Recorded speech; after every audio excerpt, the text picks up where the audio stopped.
Okay, तो ज़्यादा time waste नहीं करेंगे हम। कक्षा 10वां क्लास 10th की बुक पॉलिटिकल साइंस, जिसमें कि सत्ता की साझेदारी, सत्ता की साझेदारी, डिवीजन ऑफ पावर एंड हम शक्तियों का विभाजन या फिर सत्ता का साझेदारी। सत्ता क्या है? Source of power, right. तो इस सोर्स ऑफ पावर में, डिवीजन ऑफ पावर में हम क्या देखेंगे कि लोकतंत्र में सत्ता की साझेदारी क्यों जरूरी है। लोकतंत्र होता क्या, अगर हम बेसिकली बोले तो लोगों का शासन होता है ना। लोकतंत्र डेमोक्रेट एक यूनानी शब्द से निकला है डेमोक्रेटिक, जिसमें डेमो का मतलब होता है लोग और क्रेशिया का मतलब शासन। तो डेमोक्रेसी में लोगों का शासन होता है। अब इतना आसान नहीं कि लोगों का शासन कैसे, कब, है ना। प्रत्यक्ष और अप्रत्यक्ष दो तरह के लोकतंत्र होते हैं, हम सभी जानते हैं। प्रत्यक्ष लोकतंत्र में जनता सीधे शासन करती है, अप्रत्यक्ष में अपने प्रतिनिधियों के माध्यम से शासन करती है। तो सवाल यही है कि लोकतंत्र में सत्ता की साझेदारी क्यों जरूरी है। लोकतंत्र जो है शब्द, अगर आप देखेंगे कि लोगों का तंत्र, तो लोग का मतलब कोई एक अकेला तो नहीं हुआ, कोई एक आदमी तो नहीं हुआ, ढेर सारे लोग हैं। सबके अपने अपने अधिकार हैं, सबके अपने अपने मतलब अपना वजूद है, अपना अस्तित्व है। तो हर कोई अपनी सत्ता की, अपनी अथॉरिटी की डिमांड तो करेगा। अगर लोकतंत्र है तो किसी एक व्यक्ति का शासन चले, ये कोई कैसे स्वीकार करे। तो इस लोकतंत्र को असली मायने में लोकतंत्र तभी कहा जा सकता है जब हर एक व्यक्ति के पास शासन हो, हर एक व्यक्ति के पास। तो आखिर ऐसा होगा कैसे, ये इम्प्रैक्टिकल सा दिखने वाला चीज़ होगा कैसे। तो हमने ना कॉन्स्टिट्यूशन अपनाया है, संविधान अपनाया है, और जितने भी आज के डेमोक्रेटिक नेशन हैं सब ने कॉन्स्टिट्यूशन अपनाया है लगभग लगभग। तो वेदर इट इज़ रिटन और अनरिटन मतलब नहीं है, लेकिन बेसिकली है कि कॉन्स्टिट्यूशन है, और कॉन्स्टिट्यूशन से देश चलता है। और संविधान में बाकायदा लिखा हुआ है अच्छे से कि हम भारत के लोग, जहाँ भी देखिए आप, वेदर इट इज़ अमेरिका का कॉन्स्टिट्यूशन या इंडिया का, लोगों से शुरू होता है ना शासन, लोगों से। और उसके लिए हम क्या क्या करते हैं सो आप देखते हैं। एक देश में बहुत सारे लोग रहते हैं, है ना, बहुत सारे संप्रदाय रहते हैं, समाज के लोग रहते हैं। तो उन्हें एक डिवीज़न, एक बंटवारा चाहिए होता है सत्ता में कि हमारा हिस्सा कितना है। और अगर आप हिस्से से मनाही करते हैं तो इसका मतलब ये हुआ कि आप लोकतंत्र के खिलाफ हैं। आपको लगता है अगर हिस्सेदारी हमेशा गलत होता है तो this is a kind of wrong mind pattern.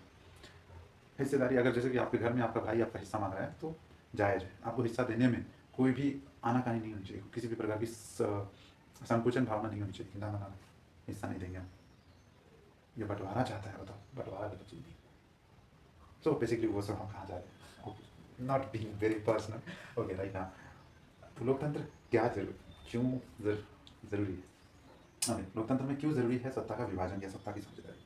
तो जैसा कि कहा हमने, ढेर सारे लोग होते हैं, समुदाय होता है, समाज होता है, हर किसी को अपना रिप्रेजेंटेशन चाहिए। और नहीं मिलेगा तो आक्रोश और असंतोष भड़केगा, और समाज में एक लॉ एंड ऑर्डर की समस्या हमेशा उत्पन्न रहेगी। समाज एक दिशाहीन हो जाएगा और फिर जीना मुश्किल हो जाएगा सबका। तो शांति और सुरक्षा, ये दो चीज़ें ज़रूरी है। और इसके लिए चाहिए कि हम सभी को सत्ता में हिस्सेदारी दें। हमने बहुत सारे खून खराबे वाले आंदोलन देखे हैं इतिहास के पन्नों में। सभी इससे भली भांति वाकिफ़ हैं, ये कोई पुरानी बात नहीं। तो अगर ज़रूरी है, अपरिहार्य है विभाजन, तो कैसे करते हैं इसको, हम ये भी देखेंगे। तो अगर हम बात करें कि विभाजन कैसे होता है, विभाजन करने के लिए बेसिकली हम क्या करते हैं। आज के आधुनिक लोकतंत्रों में हमने जो शासन की प्रणाली अपनाई है उसमें 3 अंग होते हैं: विधायिका, कार्यपालिका और न्यायपालिका। ये मेजर 3 अंग होते हैं जिनके द्वारा लोकतंत्र में शासन चलाया जाता है। तो हमने क्या किया ना, सरकार में विकेंद्रीकरण किया, सरकार में विकेंद्रीकरण किया, यानी कि ये तीनों ही सरकार है, कार्यपालिका भी सरकार है, विधायिका भी सरकार है और न्यायपालिका भी सरकार है। तो हमने शक्ति का जो है ना विकेंद्रीकरण कर दिया। कहा कि थोड़ी शक्ति इसके पास, थोड़ी शक्ति इसके पास, थोड़ी शक्ति इसके पास, और कोई भी एक दूसरे की शक्ति में हस्तक्षेप नहीं करेगा। करेगा अनिवार्य होने पर तो खैर। तो ये डिवीजन ऑफ पावर हमने किया, इसे हम विकेंद्रीकरण कहते हैं।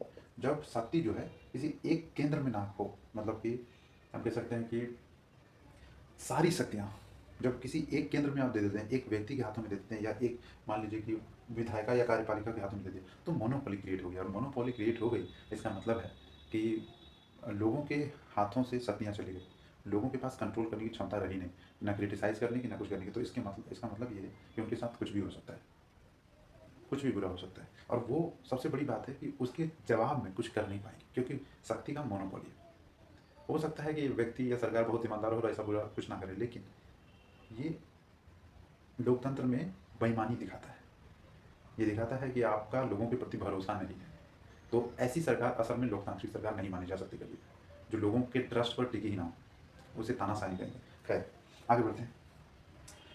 कैसे की जाती है उसमें पहला तरीका तो ये है, सरकारों के बीच में शक्तियों का बंटवारा, सरकार के अंगों के बीच में शक्तियों का बंटवारा। और दूसरा है कि सरकारों के बीच में, जैसे कि राज्य सरकार होते हैं, केंद्र सरकार होती है, या फिर संघ सरकार जिसको कहते हैं। संघ सरकार ज़्यादा अच्छा शब्द है, लोकतांत्रिक शब्द हम कह सकते हैं कि संघ सरकार, केंद्र सरकार, ठीक है। तो राज्य सरकार और संघ सरकार। संघ सरकार जो होती है कहाँ होती है? वो सेंटर में होती है, इसलिए केंद्र सरकार कहते हैं, मतलब ठीक है, दोनों ही सही है, लेकिन ओके। तो केंद्र सरकार, संघ सरकार जो होती है वो सेंटर में होती है। दूसरा, राज्य सरकार, हर एक राज्य की अपनी सरकार होती है, जिसे हम क्षेत्रीय सरकार भी कहते हैं, प्रादेशिक सरकार भी कहते हैं। और इसके अलावा भी एक सरकार आज के समय में है, और जिसे हम स्थानीय सरकार कहते हैं, लोकल गवर्नमेंट कहते हैं। आपको कोई समस्या हुई, आप डायरेक्ट सरकार के पास जाइए, किसके पास? अपने गांव के प्रेसिडेंट, मुखिया के पास चले जाइए, सरकार से डायरेक्ट मिलिए, इंतजार करने की जरूरत नहीं, लाइन लगने की जरूरत नहीं। हाँ मुखिया जी बोलिए, कैसे आपकी मदद करें, मतलब उल्टा उल्टा। तो ये हुआ बंटवारे का तरीका।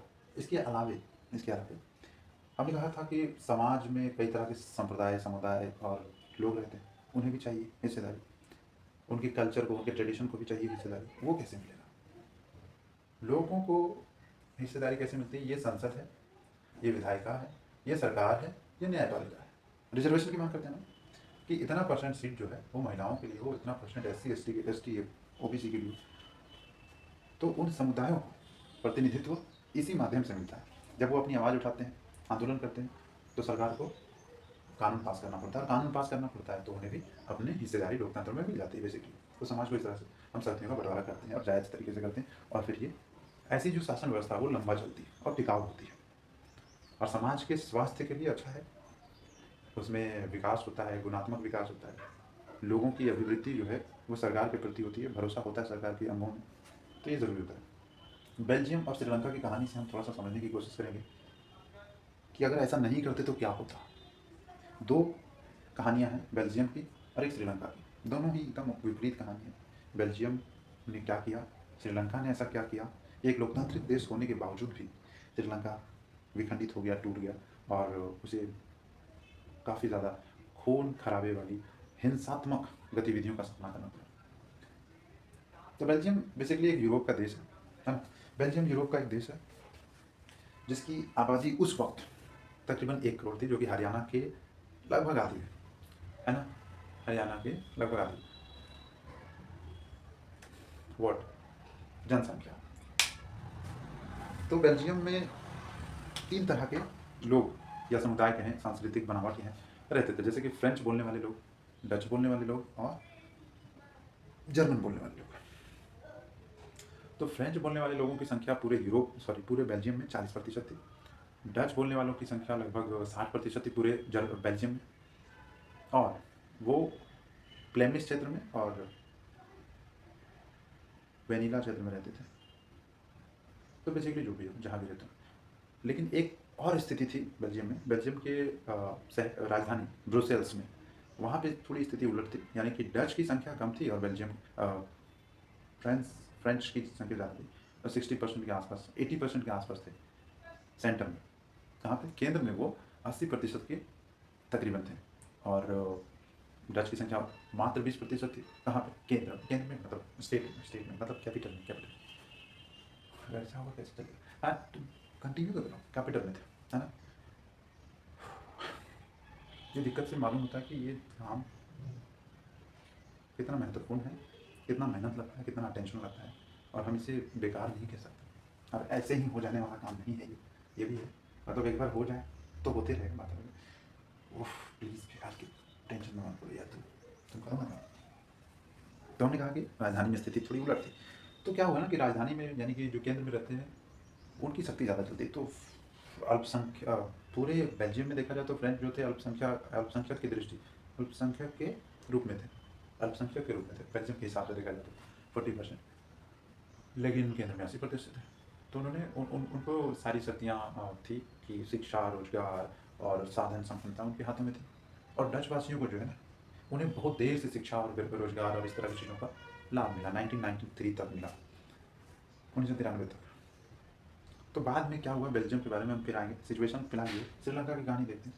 श्रीलंका में क्या हुआ ना, श्रीलंका 1948 में 1948 में आज़ाद हुआ, एक आज़ाद देश बना, लोकतांत्रिक सरकार बनी। सरकार बनने के बाद चूँकि सिंहालियों का मेजोरिटी था, सिंहाली दो दो तरह के समुदाय थे, सिंहाली और तमिल। तमिल में भी दो, जिसमें कि श्रीलंकाई मूल के तमिल और एक भारतीय मूल के तमिल रहते थे, जो भारत मतलब ब्रिटिश टाइम के समय उनके पूर्वज आए थे, उन्हीं की संतानें थे।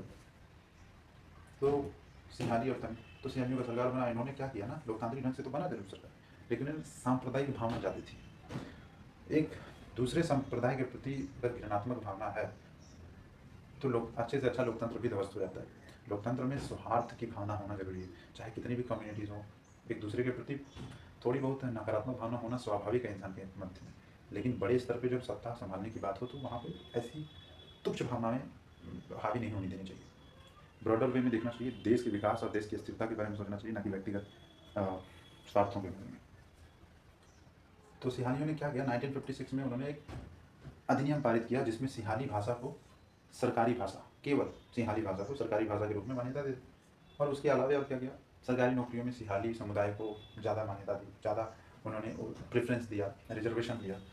विश्वविद्यालयों में यानी कि यूनिवर्सिटीज़ में उन्हें पढ़ने का रिजर्वेशन सिंहाली लोगों को ज़्यादा मिला। इससे क्या हुआ कि जो तमिल मूल के लोग, तमिल समुदाय के लोग हैं, वो रुष्ट हो गए और उन्होंने फिर इसका काफ़ी विरोध किया। और जब इस विरोध के क्रम में काफ़ी कुछ हुआ, उन्होंने बाद में पार्टी बनाई अपनी, तमिल पार्टी, और इसने 1980 में अलग से तमिल राज्य बनाने का मांग किया। इवन इन्होंने तमिल देश घोषित करने का भी काम कर दिया था, जो कि बाद के सरकारों में जाकर के मतलब दोनों के बीच सहमति हुई, एग्रीमेंट हुआ और तब जाकर के बात बनी। हालांकि इस दरमियान बहुत सारे सांप्रदायिक दंगे हुए, लोगों को घर छोड़ के भागना पड़ा।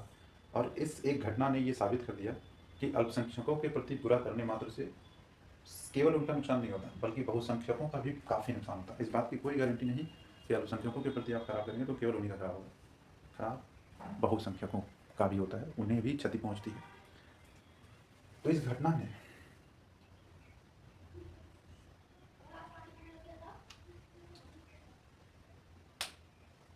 हमें सत्ता की साझेदारी और सत्ता में हिस्सेदारी को इतना अहम बता दिया। मतलब आप समझ सकते हैं कि अगर हमने हिस्सेदारी नहीं दी, साझेदारी नहीं की और इस सौहार्द भावना के साथ हमने सरकार में उन तमाम सारे समुदाय के लोगों को हिस्सा नहीं दिया तो क्या बुरा हो सकता है। तो देने में भलाई है, लोकतंत्र को चलाना है। तो अब हम देखेंगे कि बेल्जियम की समझदारी, बेल्जियम ने क्या किया कि ऐसा ऐसा सब कुछ हुआ, हमने बताया था 1903 तक उन्हें डच को बहुत देर से मतलब चीज़ों का लाभ मिला। लेकिन बेल्जियम ने ऐसा किया कि दोनों समुदाय के नेताओं ने मिल करके समझदारी से बैठक की और उसमें हल निकाला कि दो राज्य सरकारें जो हैं वहाँ पे केंद्र की सरकार जो है हस्तक्षेप नहीं करेगी। और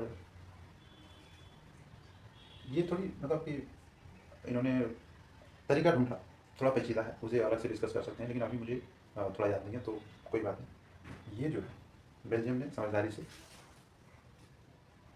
निष्कर्ष निकाला और फिर मामला सुलझ गया।